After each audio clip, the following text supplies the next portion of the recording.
Škoda. Pensez à covoiturer.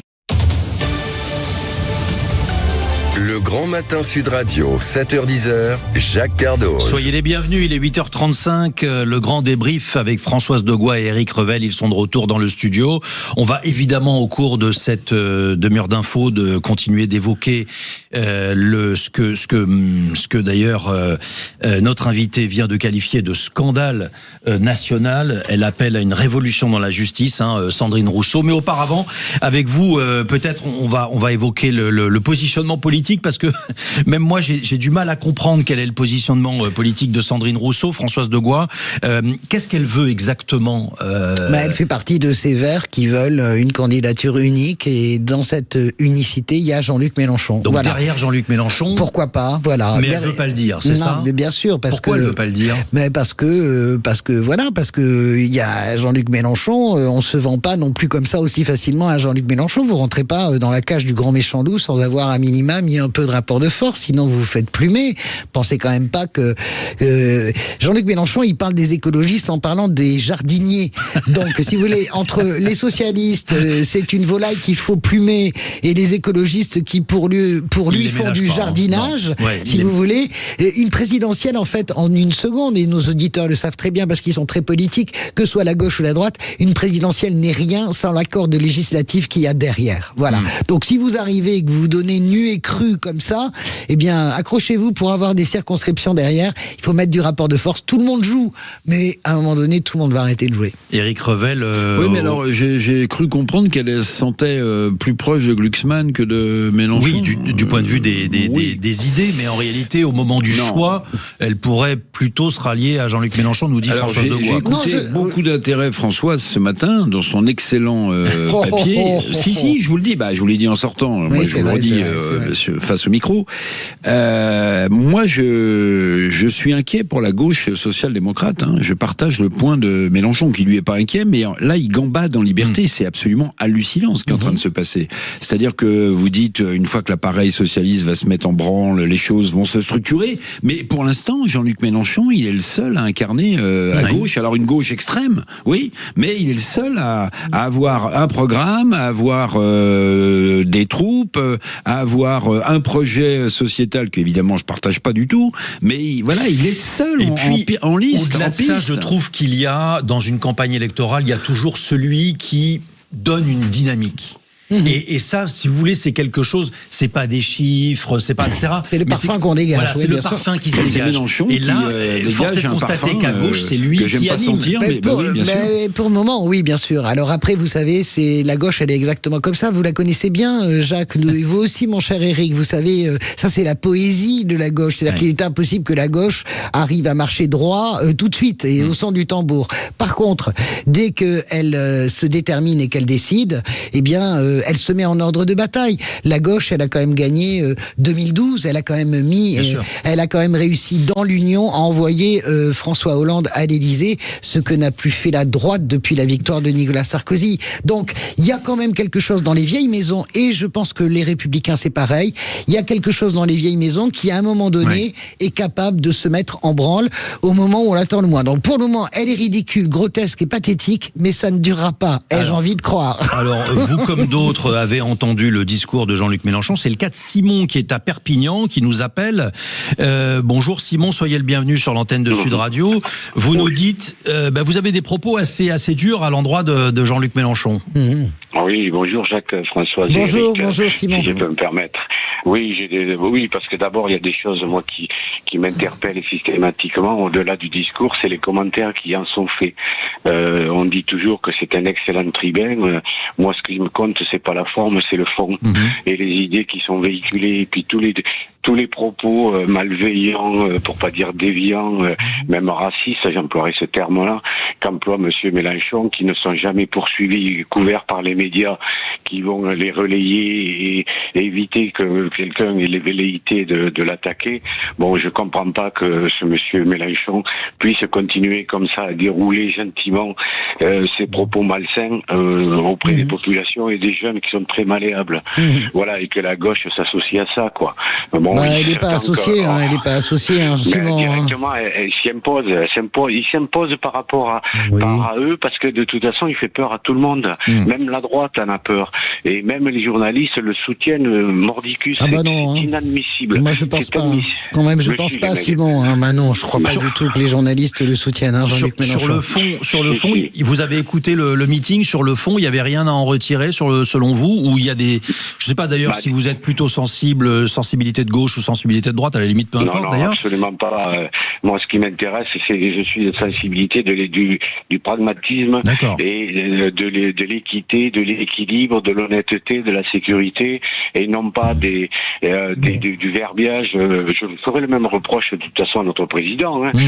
Toujours des beaux discours, des beaux mots. C'est que ça bien construit, c'est agréable, mais c'est joli quand on écoute des poèmes, justement, comme a dit Françoise, ou de la prose, du moment où c'est bien écrit. Mais au-delà de la belle écriture et du côté, je veux dire, orateur émérite, il y a le fond. Et le fond, moi, m'inquiète. Voilà. Et quand je vois que des jeunes qui sont complètement lobotomisés du cerveau, qui sont par rapport à un autocrate qui lui veut s'imposer quoi qu'il arrive, on le voit bien, il veut pas de primaire, il veut pas de ceci, même s'il est quasiment sûr de les gagner. Parce que moi, ce qui m'inquiète, c'est que les gens qu'on dit sociodémocrates, que je dirais quand même, je peux tout à fait accepter leur choix, parce que de toute façon c'est leur choix, et je n'ai pas à m'immiscer là-dedans. Mais après de dire oui, d'un coup, si c'est la droite de l'autre côté, je vais quand même voter Mélenchon. Mais c'est une folie. Simon, vous avez des mots. Simon, vous avez des mots. Merci pour ce témoignage. Vous avez des mots très forts. Mélenchon, c'est l'autocrate par excellence. Il imprime une forme de terreur et il fait peur à tout le monde. Françoise, il fait peur, mais encore une fois, attendons. Je parle à l'intérieur de la classe politique déjà. Il fait peur. Non, alors est-ce qu'il fait peur? Il fait le RN féminin de s'en inquiéter. On a un peu l'impression qu'à gauche, ils ont un peu peur de Jean-Luc Mélenchon. Non, c'est pas qu'ils ont peur. C'est-à-dire qu'il faut d'abord arriver à régler les divisions. Mais par rapport à ce que dit Simon, il a tout à fait raison. Et puis par rapport à la jeunesse, c'est tout à fait normal. Parce que la jeunesse, elle a besoin de rêver. La jeunesse, elle a besoin de radicalité. La jeunesse, elle a probablement pas tous les codes et toutes les histoires. Et vous savez, c'est l'éternelle histoire depuis le 7 octobre. Je pense que quand vous interrogez, et des journalistes s'étaient amusés à le faire aux États-Unis, tous les jeunes extrêmement virulents qui prenaient parti pour Gaza et pour les Palestiniens ne savaient même pas situer, si vous voulez, la mer Rouge, la mer Morte, la mer Caspienne, et savaient même pas qu'est-ce que signifie de la rivière à la mer. On savait pas de quelle mer on parle et de quelle rivière. Donc vous savez, on est quand même, c'est la jeunesse. La jeunesse, elle n'est pas lobotomisée, elle a besoin de radicalité. Et donc, pour la faire rêver, c'est à la gauche social-démocrate de s'organiser. Mais moi, je crois qu'elle peut. Oui, et c'est vrai, Éric Revel, qu'il y a en tous les cas une partie de la jeunesse qui est admirative de Jean-Luc Mélenchon. Oui, vous en avez une partie aussi, parce qu'il y a cette radicalité de Bardella, qui est très présent sur TikTok et sur les réseaux sociaux. Mais Françoise, moi j'oublie pas quand même, et c'est vrai que vous avez eu ce courage-là depuis longtemps. Je suis vos posts sur les réseaux sociaux, mais j'oublie pas quand même qu'à chaque fois que le PS a besoin de plats de lentilles à l'Assemblée nationale, il s'allie à la France insoumise quand même. Donc si vous voulez, moi je veux bien qu'on m'explique que Mélenchon n'est plus fréquentable, Françoise. Et encore une fois, je salue votre courage parce que vous avez à gauche été l'une des premières à dénoncer parfois. 7 octobre à 20h. Mais vous parliez des législatives, une présidienne, c'est aussi avec qui s'allie-t-on pour expliquer que Madame Rousseau pouvait pas se vendre tout de suite. Mais après, vous allez vous allier avec la France insoumise. Ah oui, alors écoutez, moi je fais partie des gens qui sont calés sur leur ergot pour dire non. Et sur les municipales, c'était le cas. Je ne sais pas, je ne nie pas, je ne sonde pas les cœurs et les reins. Nous verrons le résultat. Monsieur Faure, mais dans sa circonscription, il en a besoin. Mais écoutez, je pense que c'est l'un des rares députés qui a été élu absolument tout seul, et notamment contre un macroniste en 2017. Donc Olivier Faure, c'est pas trop vraiment le problème.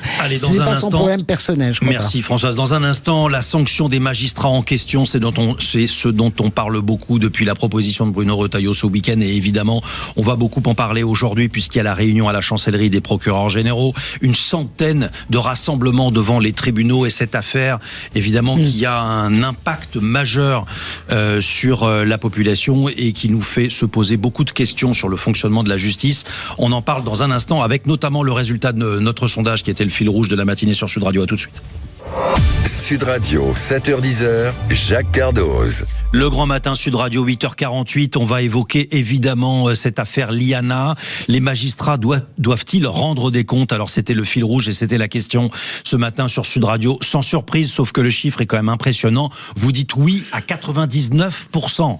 Oui à 99%. Alors si on va au-delà du principe qui nous paraît de toute façon assez évident, et même les magistrats eux-mêmes d'ailleurs le disent, Françoise de Gois, elles le disent, ben oui, les fautes, les négligences, elles doivent être jugées. Alors on regardait les chiffres avec Éric Revel tout à l'heure. Je disais 53 sanctions en 10 ans prononcées par le fameux CSM, c'est l'instance disciplinaire des magistrats. Mais ce que prône Bruno Retailleau, c'est d'aller au-delà avec une instance où la société civile dominerait, puisque là actuellement, pour le moment, au CSM, il y a autant de représentations de magistrats, de professionnels et de non professionnels. Oui, François, sur ce point. Je voudrais bien qu'on arrête de tomber dans le populisme judiciaire. Hein. On est d'accord, moi je pense que les magistrats doivent rendre des comptes.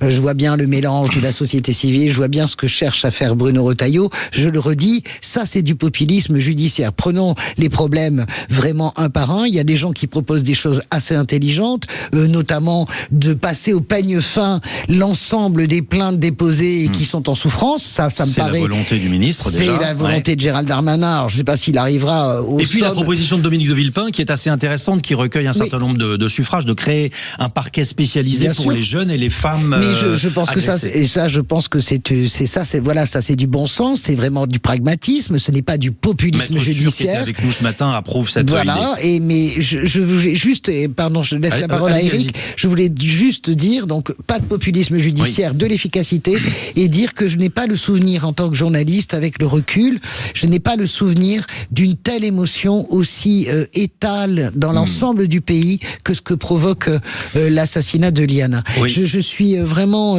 on est tous bouleversés. Il y a quelque chose qui est bouleversé dans ce pays. Donc, il va falloir qu'il y ait un avant et un après Liana. Et aussi, toute la classe politique s'accorde sur le fait que c'est un scandale judiciaire. C'est-à-dire de la gauche comme ce matin, Sandrine Rousseau prononce le terme de scandale judiciaire. Très clairement.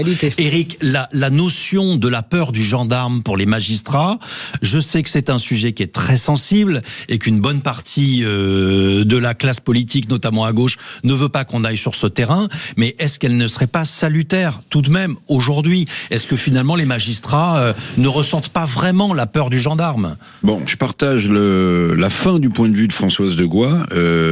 Ce drame, cet assassinat bouleverse l'intégralité, l'ensemble du pays, l'ensemble de la classe politique, mais je partage pas du tout le début de son point de vue. Bruno Retailleau, vous appelez ça du populisme judiciaire, ma chère Françoise, mais pardonnez-moi, combien de corps de métiers qui sont liés à l'administration doivent rendre des comptes dans ce pays? La plupart, ou tous. Et je parlerai pas seulement des gendarmes ou des policiers, tous. Même un fonctionnaire qui travaille pour la territoriale. Mais attendez, ce que je veux vous dire, c'est que les magistrats, vous voyez, pour reprendre le terme de Dupond-Moretti, les magistrats, les Français ont le sentiment que eux, ils rendent des comptes à pas grand monde ou à personne, voilà, qu'ils ne s'expliquent jamais sur leurs décisions. Bon, là, le ministre Darmanin a prévu ou a promis, si le cas se présentait, des sanctions exemplaires. Vous voyez, la circulaire qui date de janvier sur mettez en haut de la pile des dossiers, dit le ministre et dit le cabinet du ministre, des actes qui touchent des enfants, bah cette circulaire visiblement, alors elle en a reçu d'autres, mais la procureure Doche l'a pas mis en haut de sa pile, sinon on n'aurait pas vécu ce drame. Alors écoutez, Éric, moi je suis absolument d'accord pour que les magistrats rendent des comptes. Là où je parle du populisme judiciaire de la part de Bruno Retailleau, c'est d'introduire de la société civile dans cette instance. Est-ce que vous voyez la société civile être introduite dans l'IGPN? Il y en a dans le Conseil supérieur de la magistrature. Peut-être. Bah oui, mais d'accord. Il y en a déjà, donc c'est pas une nouveauté. Le mettre de façon maximale. Je pense que derrière cette idée, Françoise, il y a l'idée que quand vous êtes dans un conseil avec des professionnels et des magistrats, ils vous écrasent et ils écrasent la décision. Ils écrasent. Écoutez, est-ce qu'on met de la société civile dans l'IGPN et est-ce qu'on remet en cause le travail de l'IGPN? Moi, je ne le remets jamais en cause. On est avec Samy qui est à Lyon. Bonjour Samy, soyez le bienvenu sur l'antenne de Sud Radio. Vous dites vous aussi avoir été confronté à la justice. Quelle est votre expérience? Bonjour. Bonjour Jacques, bonjour François, bonjour Eric.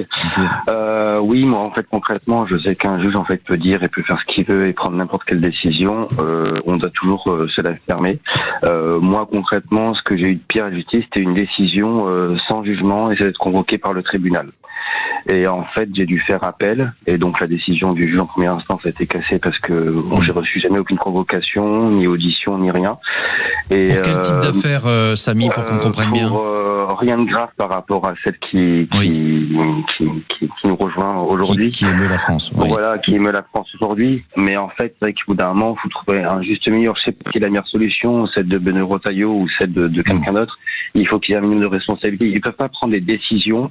En gros, je décide ce que je veux, n'importe comment, et j'ai de compte à rendre à personne. Au bout d'un moment, alors je sais pas si c'est laquelle est la meilleure solution, mais il faut qu'il y ait un minimum de responsabilité. C'est pas possible.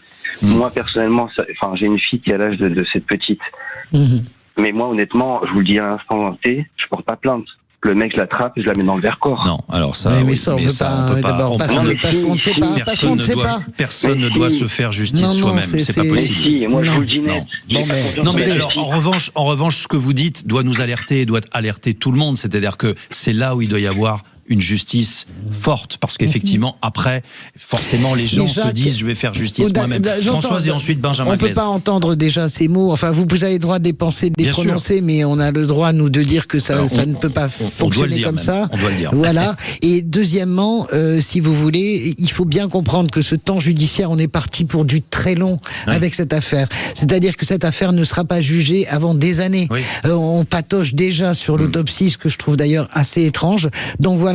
Et le temps judiciaire, et c'est aussi ça la fracture entre le temps judiciaire et le temps émotionnel. Alors Françoise, vous parliez de l'onde de choc dans la population. Justement, Benjamin Glaise, c'est votre hashtag ce matin sur les réseaux sociaux. Les stars aussi en parlent beaucoup. Bah oui, ça émeut toute la France effectivement, et notamment les stars, bah oui également, qui font part de leur colère après le meurtre de Liana, a commencé tenu par l'animatrice Maïtena Biraben. Ce week-end, elle a lancé cet appel sur Instagram. Ça suffit, vraiment ça suffit.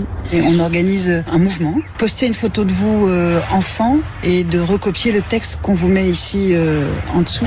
Ce mouvement, cet appel, il a été suivi par plusieurs personnalités sur les réseaux sociaux, Juliette Binoche notamment, Flavie Flamand ou encore Jeanne Chéral. Toutes ont publié une photo d'elle, enfant, accompagnée du même texte. Dans celui-ci, on peut lire, je cite, « La France ne protège pas ses filles, pouvoir public, ouvre tes yeux, Liana a été laissée seule, c'est inacceptable et ne rien faire te rend complice ». Sur Instagram, d'autres personnalités d'ailleurs ont fait part de leur colère après le meurtre de la collégienne. Dans l'ordre, on écoute ici Emmanuel Béard, Alex Lutz ou encore Andrea Bescon. C'est un drame de plus. L'institution judiciaire a failli. Cette tragédie qui aurait pu être évitée est la tragédie de trop. Liana, ce n'est pas un cas isolé des enfants qui ont été tués par des pédocriminels récidivistes. Il y en a plusieurs avant elle. Liana, c'est l'injustice de trop. Parmi les hashtags les plus utilisés par ces personnalités, le hashtag « Je suis Liana » ou encore le hashtag « Je suis au tribunal » puisque plusieurs célébrités relaient l'appel de collectifs féministes et de protection de l'enfance à se rassembler ce soir 19h devant une centaine de tribunaux. Ouais, une centaine de tribunaux fort, et c'est très fort. C'est très fort. Vraiment, c'est là où vraiment, on se rend compte que ça bouge. Les tréfonds de ce pays sont bougés. Ouais, et Gérald Darmanin qui réclame de faire la lumière, on l'a dit, sur les 70 000 dossiers en souffrance. 70 000, c'est considérable. Le ministre de l'Intérieur qui était hier l'invité d'un 20h et qui nous dit que d'autres plaintes pourraient arriver. C'est les informations dont il disposait hier soir compte tenu des remontées de terrain, comme on dit, notamment des gendarmes. Allez, bientôt 9h. Merci infiniment d'avoir été en notre compagnie. J'ajoute cette phrase forte également du ministre de la Justice. Si cela mérite la révocation, je proposerai la révocation. Comme quoi la sanction est possible. Je peux également dire un mot pour les magistrats. De conclusion, François. Si Eric veut dire, je voulais saluer le discours extraordinaire hier du maire de Fleurance lors de la marche blanche. Il m'a vraiment touché au cœur. Dignité, puissance directe. C'était très fort. Eric. Oui. Françoise, je partage moins l'annonce de Gérald Darmanin. Sur les 70 000 dossiers. Attendez, 70 000 dossiers. Qui va les contrôler ? D'abord, ça veut dire qu'il y a 70 000 dossiers qui touchent des enfants qui sont en souffrance. Mais quand vous... Il y a quand même un problème de moyens évident. Je lisais ce matin que parmi ces dossiers, il y a eu une sanction, puisqu'on parlait beaucoup de sanctions, contre un magistrat qui avait laissé un dossier en souffrance pendant 7 ans. Aucun acte judiciaire. 70 000 dossiers, ça existe. Rien que sur cette question traitée d'ici le 14 juillet, je demande à voir. Merci infiniment. On vous retrouve bien entendu toute la semaine sur l'antenne de Sud Radio dans un instant. Le journal, il est 8h58.